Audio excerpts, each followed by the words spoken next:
কি আসবো আসবো করছিলাম, তো সবারই ঠিক করে সময় সুযোগ হচ্ছিল না দেখে আসা হচ্ছে না। আর বিকেলে আসা কি তৈরি হচ্ছে না,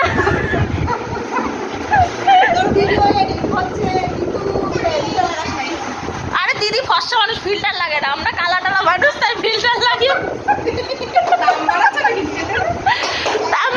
যেটা সত্যি তাই জন্য বললাম। এই দেখো দিদি কি বানাচ্ছে জানো, ফ্রাইড রাইস বানাচ্ছে। তোমরা যেহেতু শিখতে চাও চলে এসো।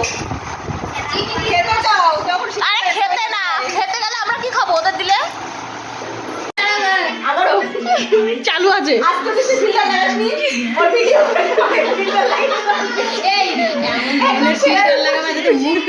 ও বলছে তোর ভিডিও আমি ফিল্টার